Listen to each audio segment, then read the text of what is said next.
breakfast puppies? This podcast contains adult language and content and is meant for mature audiences. Listener discretion is advised. Good evening. You're listening to The Glitterbois.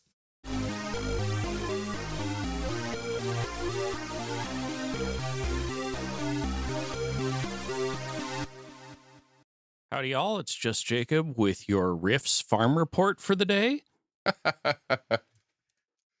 Anyways, welcome back to another episode of the Glitterbois. Today, we're talking about player table roles.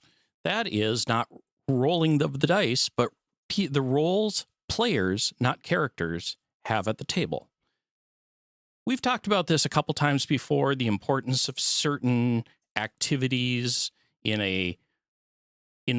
outside the actual role playing, but enabling better quality role playing in the past. But we're going to really dive into it today.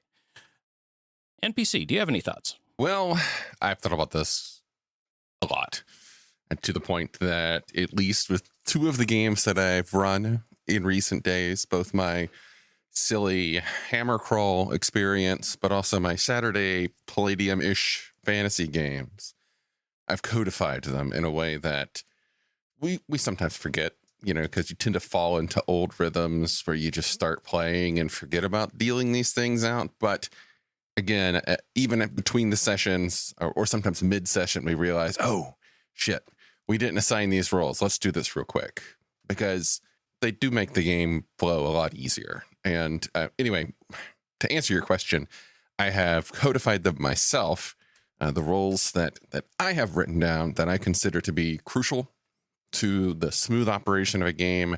These are things that oftentimes the game master does, but doesn't necessarily need to. These would be the mapper, somebody who keeps track of where you've been, be it drawing out physical map or just keeping notes of what connects to what and how you got from point A to point B. The quartermaster, who keeps track of all of the loot and keeps track of things like party shares of that loot, distribution of that kind of stuff. The scribe keeps a running account of what happened so that the game master doesn't have to. It's very nice if you want to do that for them. The timekeeper, who keeps track of things like ongoing spell effects or how much longer you have on the lantern or the torch or how much time has passed kind of thing, because it's so much easier if one person does it that isn't the GM. And then the caller, which I think is the most important. The caller being the player at the table, especially if it's a large group, who is responsible for telling the game master what the group does. Okay, that was a lot of exposition. What are your thoughts? All of those except for the caller I have used in many games. The caller, that's an interesting one. It's almost the players have a single voice, so that way the GM isn't just hearing everything that's going on and they basically wait for the one person. That's an interesting role. The one that I like the most is your condition tracker, and we combine that with the initiative tracker. And usually we have a dry erase board in the corner. Yeah. And as everyone rolls their initiative, that person, while the GM's setting up whatever's about to happen combat-wise, that person's writing down everyone's initiative and changes it as things change. Because sometimes, initiative will change in a combat. Yeah. And it takes so much off the GM's shoulders. Because we're really, what we're talking about here is let the GM run the game and get the minutia into the player's hands. And it helps them get more of investment with the game, I think. As opposed to them just showing up and going, oh, well, dance for us, GM, dance, and just do everything for us. And it's like, no, the players can help. And it helps them also. I've always seen it as an opportunity for the players to realize what's going on behind the screen and what they might do differently when they run a game. And how they might run their table, per se. I mean, I first started doing these because I saw someone else do them years ago. Yeah. So that happened. It inspired me. It's like, this is a great way of doing it. I need to incorporate this. I mean, all of this literally dates back to first edition Advanced Dungeons and Dragons and earlier. Absolutely. The caller was definitely rooted in the old tournament games that started this hobby. The caller, the mapper, there was a whole bunch of others back there. I've used bits and pieces of them. I find certain of them to detract from some of the style games I tend to run, just because it puts the mechanistic nature of the role-playing game forward. Certain ones of them do. And that can be a detriment for some of the styles of games. And some of them I've found to be great in theory, but very, very rarely effective in execution. Like, you have to have a very specific person with a very specific set of skills and talents to be an effective caller. Because that person has to be able to sum up what everybody else in the party is doing. And honestly, as I've gotten older, I've found less and less people are capable of doing that. We've had success randomly assigning it to somebody and just having them figure it out as they go. I've seen, because I've not seen the caller, I don't have as much experience with that particular position, but the chronicler or the note taker and the quartermaster, those can be very interestingly hit or miss. The person who has a lot of attention problems probably shouldn't be either of those. Yeah. If you want to, if you need to rely on the nuts and bolts that are being taken, but it can be a great way for them to learn how to pay attention. Also, there's a sidebar of having the player that plays the rogue be the quartermaster will inevitably lead to a horrible conversation later. Okay, that is a whole other conversation. That's about player trust. Like, okay, this is true. If you have somebody who is abusing their character to be a dick at the table, that's a whole other discussion for a whole other episode. Okay, okay. Granted. The rogue player should be just as reliable as the paladin player when it comes to any of these roles, because they're your friend and you're sharing an experience together. Admittedly, I know exactly what you're talking about. And I will say the worst blow up I ever saw over that was because they put the paladin as the quartermaster playing 2nd edition Advanced Dungeons and Dragons. And what do you mean we're nearly broke? I'm like, well, the church we passed by was in disrepair. Yeah. But that said, like a couple of the ones that I regularly use, note taker. I will put a caveat on what you said about not being great for people who struggle with focus and concentration. I will say yes, but to that. I have found some people regularly who at first glance have off the chain distractibility at the game table, who, when they're put into the note taker role, slide into this beautiful zone. Okay. I could totally see that. But it has to be how their individual focus works. Yeah. If they're writing inclined, it seems to be more likely to work. And for them, it suddenly becomes a much better experience. I will also say I have literally used abject bribery to make a note taker. Like, part of it is having been the note taker, having done that job, and knowing what a pain in the ass it actually is to take notes at a gaming table. I make no bones about it that if anybody is going to be the note taker and actually do the work well, you're getting extra experience points. End of story. I will brook no comment or argument from other players on this. It's if they're doing a good job at it, everybody will be looking back at it when they need it, and you get a reward for that. So we're going into an area that I actually wanted to talk about. But before we get there, are there any other roles that we can think of that you've seen in your games or you've seen in other games that you want to talk about? There's one that I have become increasingly fond of in the last year or so, and that is a role that I call the Wrangler. The Wrangler is in charge of keeping records and keeping track of all of the party's hirelings, henchmen, and pets. Okay. Yeah. Now, they don't necessarily have to state the actions for those pets, but having somebody who likes to write numbers down and do that kind of tracking to keep track of their hit points, keep track of that kind of stuff, makes things smoother. Well, you've seen my spreadsheets when I'm doing quartermaster and stuff like that, right? I just got out of a game that was a Spelljammer game that we kind of remodified. Yeah, we had fleets of ships by the end of the campaign, right? It was a year-long campaign. And our spreadsheet, or excuse me, the spreadsheet that I maintained for the group, it was a master's MBA. How many tabs? I think I had 10 tabs. That's it. Well, amateur. I had a lot of formulas in those tabs. Amateur. And only a couple of the people could really understand the spreadsheet. So it was okay. But it gives you a great history of later on, too. I think I've got about 39 tabs just in my character sheet alone. Well, yes, but you have automation up the ass. You have tabs that are hidden tabs for a reason. That do math. No. Let's not simplify this. This man has hidden tabs for hidden tabs. Yeah. I have tabs that do nothing but collate data from other tabs. Yeah, and then show up on a third tab. Yep. Okay. Well, that's a whole other level. I will say that I actually have used the same thing that NPC describes. It first actually started in a Wild West game I was playing. I was in high school. Everybody else in the group was in college. And very fun Wild West, not Weird West, but like true Wild West. True Wild West. But this actually meant that we were like managing posses and the local cavalry troop detachment and that sort of thing.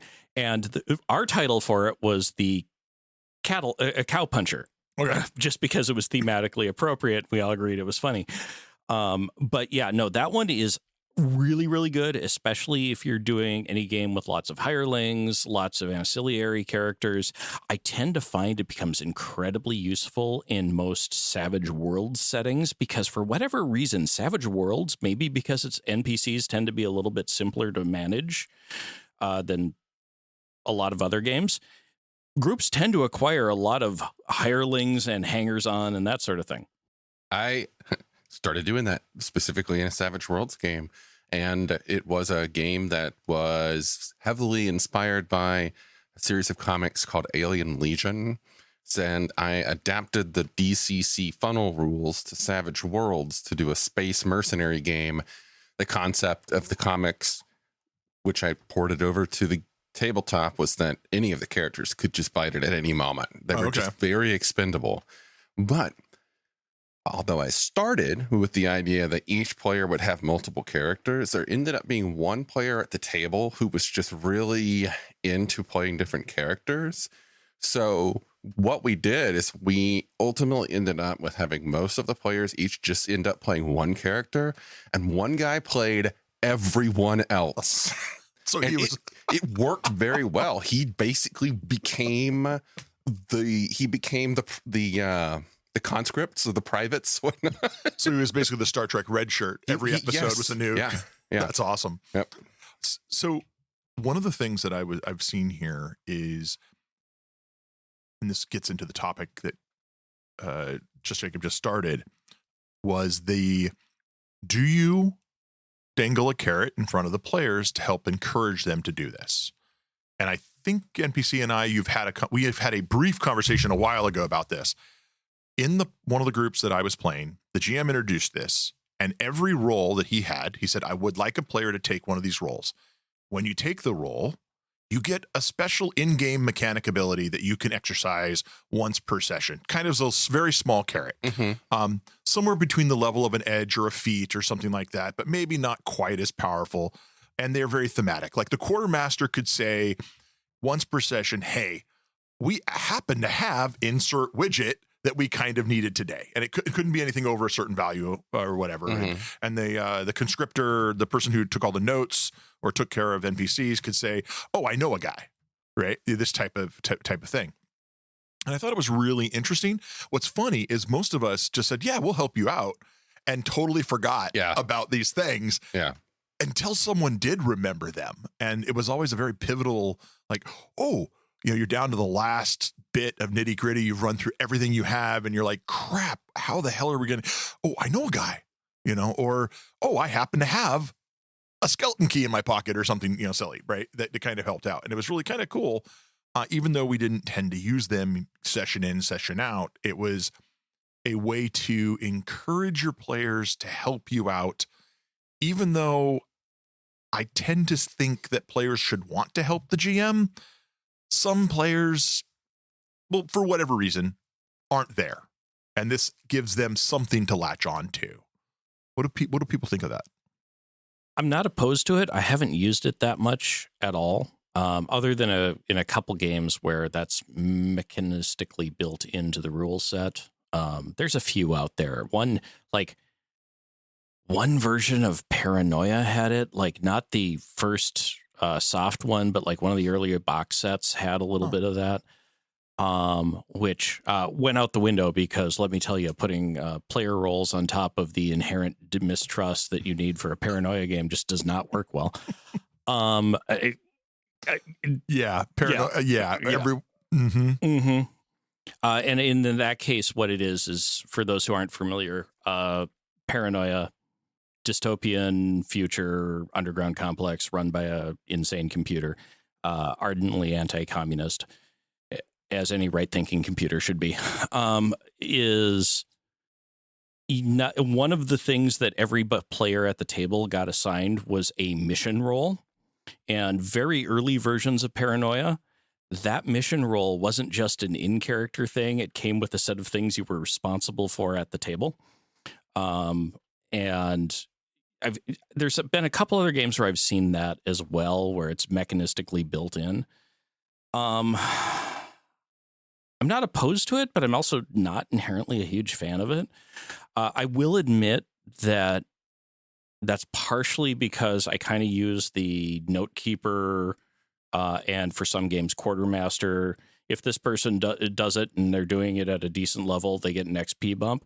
That's my gateway drug to getting the rest of the group. Right? Yeah, something. It's a gateway drug to getting the rest of the group to start blue booking between sessions, which enhances player engagement. And since I'm all about blue booking whenever possible, it's just a very easy way to pull people into that.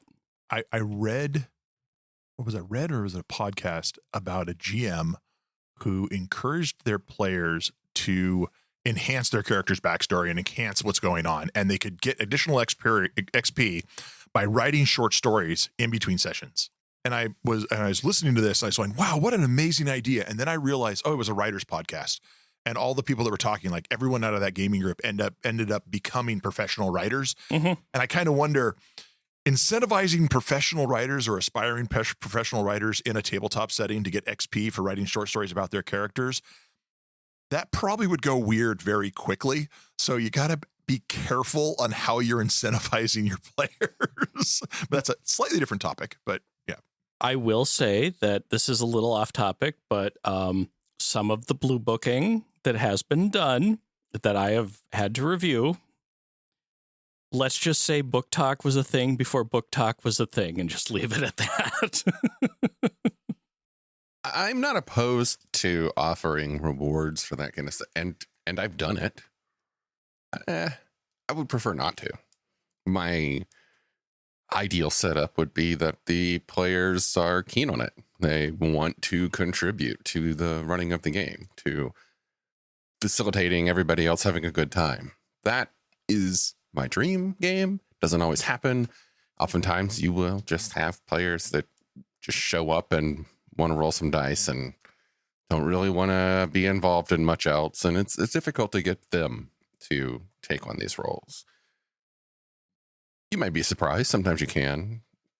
And for them, I guess, encouragements help. There's also the slightly devious way to approach it, which is to figure out what you were going to give everyone anyway, then reduce that and explain that that's how much people get. And then anybody who contributes to one of these roles gets the extra, which ultimately just brings them up to what you in your mind already had set as the baseline. That's more bookkeeping for my GM side that I want to partake Be like, in. oh yes, everybody who takes on one of these roles gets a 20% bonus to XP. Meanwhile, you're not telling them that you're already reducing everybody's XP by 20%. That's devious. That's very devious. Yes. Yeah. And this is how XP throttling and pay-to-win games meets your role-playing game table. No, just joking. Yeah, we can put some microtransactions on this XP, folks. Oh, you want to be a quartermaster? Oh, okay. so you've played one of Jacob's infamous Bribe the GM games. I see. I mean, I've played games in the 80s and 90s. Yes. Well, there are some charity events that are exactly that way, but that's upfront and for charity as opposed to the I always notice that when John shows up and he has a box of, insert favorite cookie of the GM, he's always getting all the special attention. That's kind of weird. It's like, yeah, okay. You too could bring me cookies. A role we have not discussed because it's kind of a niche role, but I never initially started assigning it out. It was because I ended up with this stream of games where different players within the mini campaigns I was running would just naturally start doing it.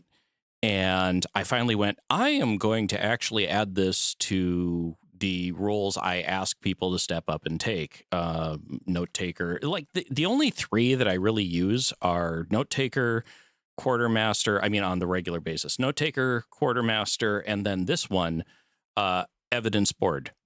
Okay. Yeah. Because I run a lot of Delta Green, Call of Cthulhu, back when I ran a lot of Mutant City Blues, other investigative procedural horror type games, one person whose job was to collate the clues, which is weirdly, having tried to do it myself, is actually weirdly difficult to do while being the note taker, because it's you're trying to, as the evidence board guy, segment and collect out things that are evidence clues or whatever, whereas the note taker is trying to do a running narrative, and the two aren't necessarily easy. There are some people who can do it.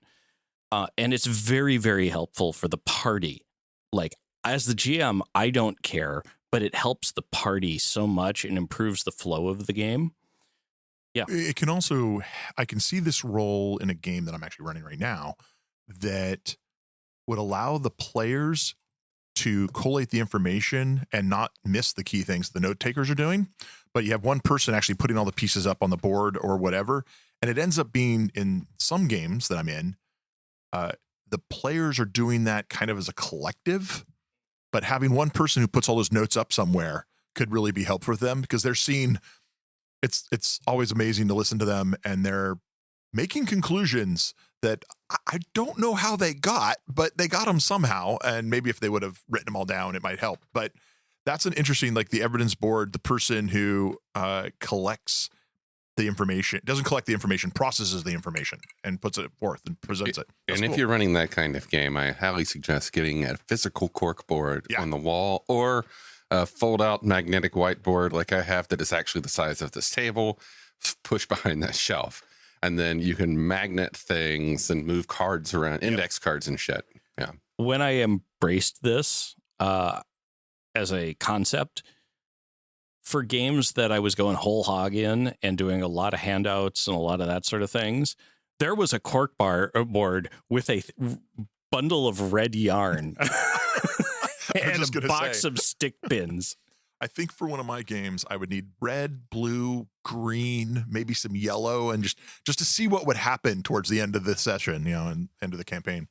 Which also led to a very fun thing where the players came in to an investigation that was already underway, but all of the investigators had died. Oh, okay. And I had set up the corkboard that the previous investigators had been using.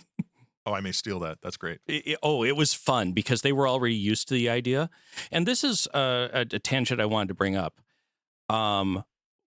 If you do these roles at the table for your players, it sometimes opens up interesting story ideas that really don't work as well unless you have people in these roles. Like, there's a tendency for players to not want to deal with a lot of NPCs hanging around if they know it just pisses the GM off to have to manage the 60-some hirelings they have and that sort of thing. But if they're handling it and they've gotten comfortable with it, suddenly you actually have small armies under your command, and suddenly the game goes from taking out the lone watchtower to, and this fortress is going down this afternoon, folks. You know. And it helps if you're playing a game that has concessions for that built in, such as classic AD&D with that charisma modifier and henchman maximums and all the rules in there for handling encounters and stuff. You got somebody who has that high charisma, they may be interested in taking on the Wrangler role and actually making, taking their abilities to the fullest. As a dungeon master who broke down weeping when the fighter hit the level where suddenly they have a fortress and a bunch of followers. Yeah, I totally agree with that. While it's not Palladium, I ran a Birthright campaign. And of course, in Birthright, for those that don't know, you are playing nobles of a kingdom or of a region of a kingdom. And it's built in that you're going to have a whole army of some kind. And as a GM, I was flat out, you will manage your own armies, players, because I'm managing all of the bad guys' armies. Yep. So you don't get if you come up to the table and say, my army attacks, and I say, what is your army made of? And you don't know, you're going to lose said army. Congratulations. You have nothing but peasant levies. So it's funny you bring that up. Like, I had dabbled around in games that had these various player roles and such, but the game that really solidified a lot of my opinions about these roles, the usefulness of various ones of these roles, and the importance of them was Birthright. Yeah. Birthright, hands down, was the game where you and your players had to have it and had to have it dialed in. Now, one role that I think we could talk a little bit more about, because I find that initially a lot of players are hesitant to take it, if not straight up afraid, and that is the mapper. Because a lot of people make this assumption that their maps need to be perfect. Oh, yeah, absolutely not. Well, they really don't. They don't even need to be maps.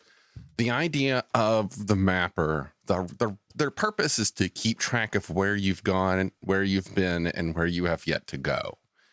So really, instead of drawing a map, if that's not your thing, all you need to do is just put a circle and have a note about this room and just have some unended lines leading off of that circle that goes somewhere else. Or, as my favorite mapper that I've ever had in one of my games did, she was so good at this that whenever she was at the table, we're like, and here's your notebook, here's the sketch pad, because her take on maps was, she drew what was happening in the room as it happened, and she drew like a little scene about that room and the events in that room, and then would just draw a line from that to the next scene, and it was fucking amazing. It made it so much more memorable.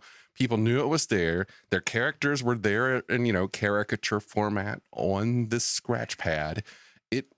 I would love for someone to do that again. It was beautiful. My moment like that is less artistic, but in one of my games, I had this person who described themselves as an autistic savant, mechanical engineering project manager. Flow diagrams for every single room. Oh my God. They handed it to me, and this was a quick, cut and dry, dirty little dungeon I ran them through, and this flow chart. Oh my God. I have judged professional project managers' flow charts against this one and found them lacking frequently. Yeah. Oh my God. Like, input nodes were like what encounter was in the room. That's and awesome. Like, oh yeah. So one thing to note about mapping is a lot of times when the game master's giving you directions that are like north and south and east and west, those actually usually don't matter. No. All that really matters is where you were in connection to the previous place that you were. And if you get so stuck on mapping cardinal directions, that can actually trip you up. That can lead to a worse map than you were planning on doing. One of the players I've played with historically, when she did maps, it was lines with numbers telling you, getting the idea of how far between rooms, and circles or squares. And that was her entire map. And we did a really extensive dungeon. And I looked at her map after the session or two, and I was like, and after a few minutes, my brain figured out what the heck was going on. And it was a multi-tiered dungeon. And so she had a couple extra notes when there were stairs or there was a ramp or something like that. But as you were saying, cardinal directions really didn't matter all that much. Because when you're trying to get out of the dungeon because the big bad is chasing you or something, you decide to flee, you really don't care which direction you have to overall go. Yeah. You care, is it right or left, and how far it is. Yeah. And that's really it. Is it right or left? Is it forward or back? Right. Is it the way I'm going or the way I just came? Yeah. And it's really, You know? it's very simple. Yeah. And now I've seen people that are, I would call cartographers, and they have beautiful maps. Though, unless they are incredibly skilled, it will slow the game down as they're trying to get it perfectly. Yeah. Right. I mean, to be honest, you end up in a scene, and yes, the GM may have told you that it was a 20-foot wide hall that went 100 feet and then had a 90-degree turn and blah, blah, blah. And you're like, okay, I want to cast Fireball. Will I kill the rest of my party if I cast Fireball? Yes or no? No. Okay, I cast Fireball. That's really what you need to know. You don't need to know much else. And as long as the GM's not being a dick and trying to trick you, they're going to say yes or no. They'll warn you. I mean, most good GMs will warn you. You know that Fireball has a 20-foot radius and the room's only 12 feet, in diameter.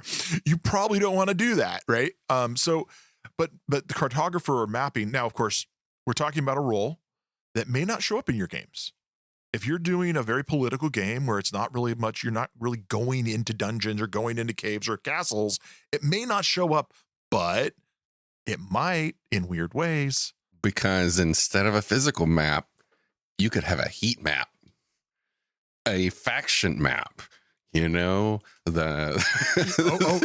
the ways in and out that connect things, representing favor for and favor against. So instead of drawing that detailed map of rooms, you're drawing this map of, ideals and opinions of different groups. Absolutely. Totally. Maybe a slightly different skill set, but it would work very similarly in the way we're talking about drawing these maps. I have a player right now that's trying to figure out, it's a fish out of water game. The player's been dropped in this world that they're learning. And I have a player right now trying to build a flow chart or a context sheet or something to figure out how all the different political factions tie to each other. And he's just being turned into knots as they're trying to do it. But it's awesome because he's doing this in character, not just out of character, because the characters are trying to learn this. And it's really interesting to watch them try to figure it out. And on the side, in character, he's using a 2nd edition Advanced Dungeons and Dragons monster manual and correcting it based on the monsters they run into. They're like, in D&D, a ghoul does this, but we just ran into things that people call ghouls, and they do that. And so he's also taking care of the world lore for the players. Fascinating. And so it ends up being this role that I've never really seen before, right? And it's because they're trying to figure it out. It's really cool. One thing that I think will help actually make better maps is, as the game master, when you're describing things, don't describe feet, don't describe inches, but like about 20 paces. Yeah. Okay. About 3.5 golden retrievers. Something along those lines. Come up with systems of measurement that are vague, or that, it could be something like, for example, in our Palladium game, I've invented something I call the Timaroan League. Timaroan League is a system of measurement that is based upon the scouting radius of the Timaroan army when they set up a new forward operating base. That's the league. So it's how far away from base do they go before they report back. And it is not an exact measurement either. So I try and do measurements in that way whenever I can remember it. Because again, old habits, you fall into that 20 by 20 statement. but I love the paces system or the yay. It's about yay long, about 3 yays. And so when someone's trying to interpret that to a map, and they're like, okay, well, how much is that as in feet? It's like, figure it out. Yeah, you can either focus on that or you can just sketch something real quick, you know? That would have made some of the old school D&D and AD&D modules make way more sense, as opposed to things like, there's a 4-poster bed in this room and it's 50 feet by 50 feet and nothing else is in the room. Yeah. What? Why? You know, and they get focused on that huge vastness. No, it's a bedroom. Mhm. It's a big bedroom and it has a big bed in it.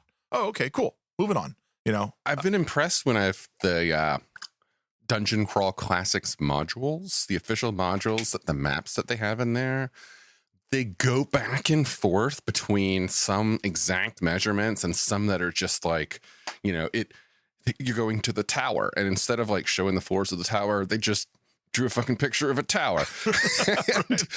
and so they'll make things very thematic instead of exact. I love that. So on the rolls, do we have anything else that we want to talk about these rolls? I think they, as a modern gaming tool, not necessarily modern, they've become more useful. And I think they can help the GM and help the players being really involved in the games and become more thinking about what they're doing in the game, not just their character. I want to touch back on the caller for a moment. Oh. Again, the caller is probably the oldest of roles. It was in early D&D related text and books. The caller, I think, is extremely important if you're running a group of 5 or more people, especially if you're running an online game. Because online games, when everybody is just a voice in your ear and a face on the screen that isn't 100% synchronized with what they're saying due to lag and the internet, having a caller there when everybody starts to talk at once and say, I want to do this. Okay, well, I'm going to go check it. Hey, what does that thing look like? Hey, can I do this? When everybody's doing all of that at the same time, having somebody who is just responsible, when the game master can turn and say, Dave, summarize what everybody's doing for me. It's so helpful. I cannot stress enough how helpful having that player role is. I will say my biggest takeaway is figure out what works for you as a GM and what works for the particular game you're running. Not all roles are as critical, and honestly, a couple of them get in the way sometimes. For certain types of games.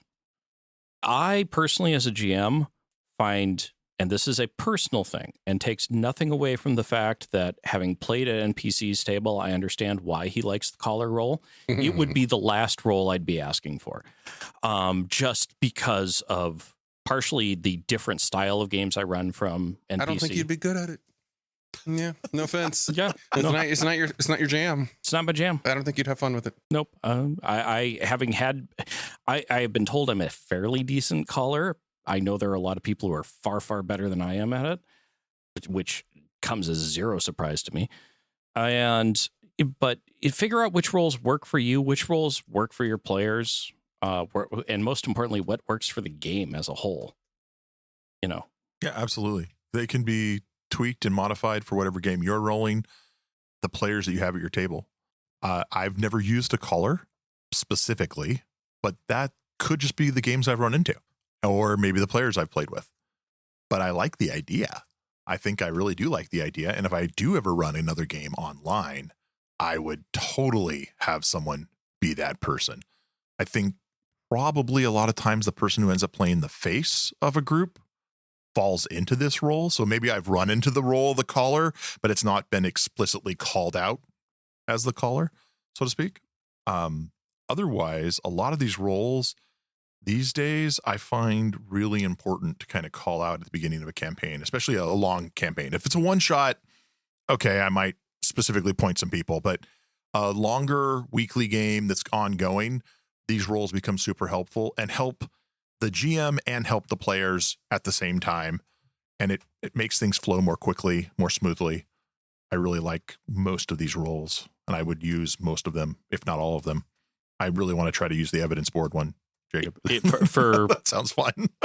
for procedural / investigative / horror games. Yep. Very super helpful. Yep. It can also be fun. I'm going to just throw this one in here. To change the board on them. Well, there's that too. This is for all you GMs out there, so players can quit listening now.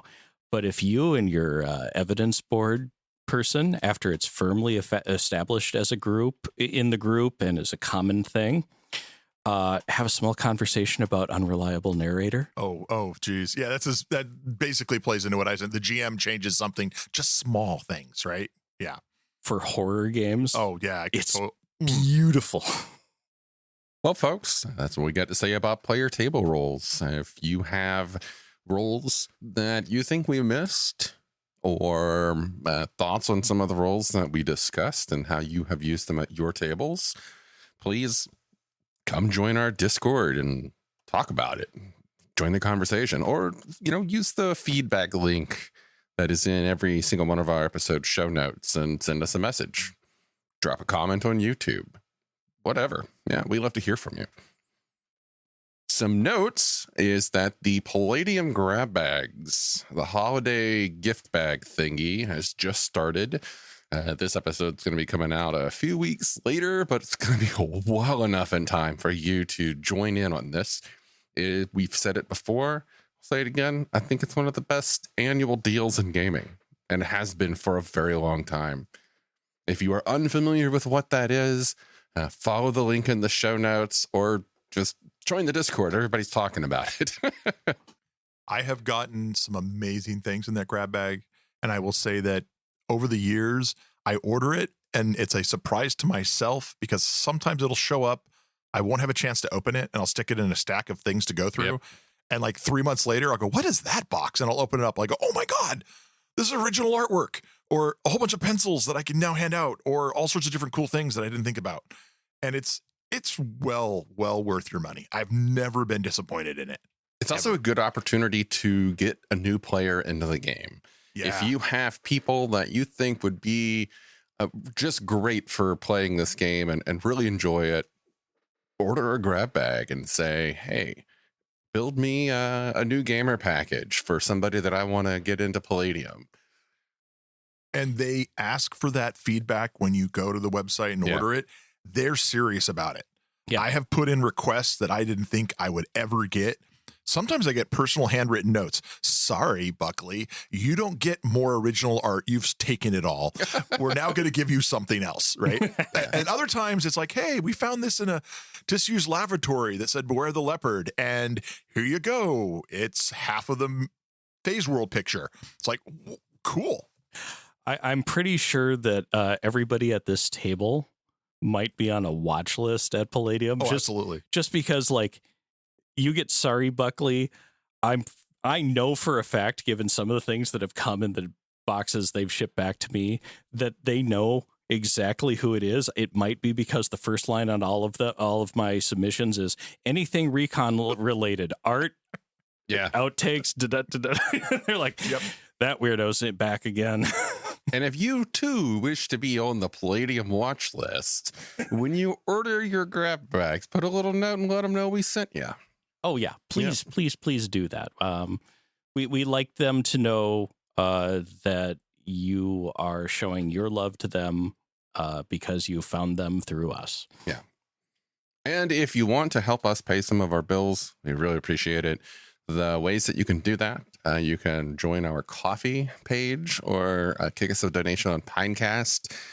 The only real benefits that we have for that is I try and release some of the episodes there earlier for patrons, but I also like to do alternate renders of some of our actual play episodes with added effects and music as a bonus, as a thank you for, helping us keep the lights on and keep the dice rolling.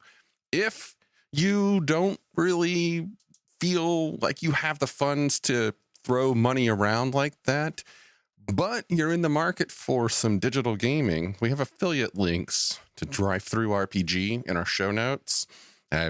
Anything that you buy there, following through that link kicks us a few cents of that back to an account that, again, we pretty much just turn that around and buy more books. So it helps. Yeah. And of course, we do have some merch on Redbubble. We don't really talk about that much, but it's there. It's we got some there. blankets, some stickers, some shirts, some hoodies. Yeah. And given that some of our local friends have bought some of them, so far the reviews on the quality have generally been favorable. Yeah. The fleece throw appears to be rather popular. Yeah, there's one sitting right there. Yeah, I think all of my laptops, except for this one, have Glitterbois stickers on them. There's one right there. Yeah, we kind of went overboard. Well, I kind of went overboard with the merch. But yeah, thanks for giving us a listen, and thanks for your support, be it just listening, be it dropping in and joining a conversation, or kicking some bucks towards Palladium to get yourself a Christmas grab bag. Treat yourself. We'll catch you next time. Starships, magic, mystic martial arts, romance. All of these can be found in A Cloak of Blades by Isaac Scher. You might have heard my name before. I've done a lot of voiceover work for Breakfast Puppies, and I've recently released my first novel. It's available on Amazon as an ebook and paperback, and you can get it for free if you have a Kindle Unlimited subscription. I do hope you'll support my work as you're supporting Breakfast Puppies, and it's been a pleasure talking with you today. Have a good one.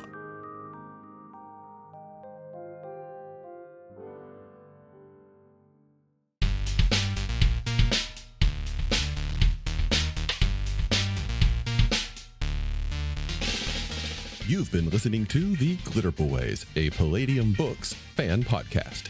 Glitterbois, Rifts, the Megaverse, and all other such topics are the property of Kevin Siembieda and Palladium Books.